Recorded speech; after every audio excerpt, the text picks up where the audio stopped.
जब रेखा गुप्ता जी का नाम अनाउंस किया गया तो मैं सीधा 30 साल पीछे चली गई। 2025 में हैं अभी हम, और 1995 30 साल पीछे गई। तब हमारे पास मोबाइल नहीं हुआ करते थे, एल्बम होती थी, एल्बम खोजी, उसमें से एक तस्वीर खूबसूरत जिसमें मैं अध्यक्ष पद का चुनाव जीती थी NSUI से, और रेखा गुप्ता ABVP से सचिव पद जीती थी, और दोनों ने मिलकर शपथ ली थी। वो वही तस्वीर है। उम्र हमारी 20 साल थी उस समय। तो शपथ ली हम लोगों ने, एक साथ मिलकर काम किया।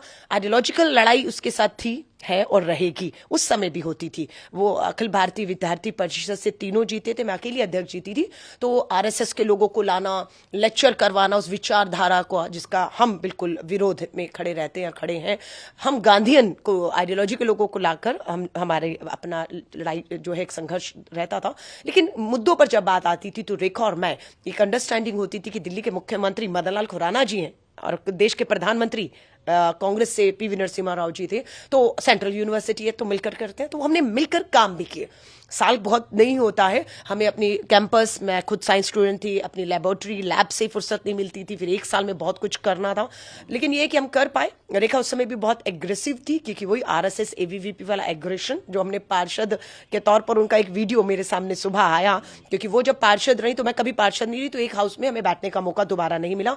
मैं जब विधायक हुई 2015 से 20, तो वो विधायक नहीं थी, तो सदन में भी बैठने का, विधानसभा भी मौका नहीं मिला। अब वो पहली बार विधायक बनी है। लेकिन उनका जो वीडियो मैंने देखा तो मैंने उनको शुभकामनाएं, बधाई तो दी है, लेकिन नसीहत भी दी है, क्योंकि उन्होंने भी शायद नहीं सोचा होगा कि वो सीधा पार्षद से पहली बार विधायक बनेंगी और मुख्यमंत्री हो जाएंगी। लेकिन सदन में जो उनका आचरण है, अगर मुख्यमंत्री के तौर पर विपक्ष में कोई ऐसा करेगा तो वो अब क्या करेंगे, क्योंकि उन्होंने पार्षद रहते हुए सरकारी संपत्ति को नुकसान पहुंचाया, माइक, पोडियम सब तोड़ा। वो आज वायरल वीडियो है। सो मैंने उनको नसीहत दी है कि अब ये जो चीजें आपका पीछा नहीं छोड़ेंगी, चैलेंज अंदर और बाहर दोनों रहेगा। मैं महिला कांग्रेस की राष्ट्रीय अध्यक्ष हूं और दिल्ली मेरी है। मैं बार बार कहती हूं, दिल्ली में बेटियों की सुरक्षा, महिलाओं की सुरक्षा एक महिला मुख्यमंत्री की प्राथमिकताओं पर होनी चाहिए। रेखा जी मुख्यमंत्री हो गई हैं, स्वाभाविक है उन्हें पूरी सुरक्षा मिल जाएगी, लेकिन उनकी प्राथमिकताओं पर दिल्ली की हर बेटी की सुरक्षा होनी चाहिए। देखिए, महिला सशक्तिकरण के लिए सिंबोलिज्म से आगे जाना पड़ता है, टोकनिज्म से आगे जाना पड़ता है। लेकिन बहरहाल आज का दिन उन टिप्पणियों का नहीं है।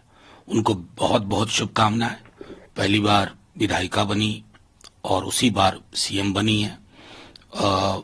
जितने सारे कमिटमेंट किए थे प्रधानमंत्री जी से लेकर के उनके पूरे मंत्रिमंडल ने और यहाँ के कैंपेन में, वो जमीन पे उतरे। जो बेहतर चीजें हो रही थी वो जारी रहें, उनमें कोई रुकावट ना हो, और वेंडेटा पॉलिटिक्स खत्म किया जाए। हालांकि सोशल मीडिया पे कई सारे इनके पुराने बयान चल रहे हैं। मुझे उम्मीद है कि JNU या विश्वविद्यालयों या छात्रों के लिए जो उनकी सोच सोशल मीडिया पे हमने अब तक देखी है, वो सब न सिर्फ मीडिया से डिलीट हो, जहन से भी डिलीट हो, ऐसी मेरी कामना है।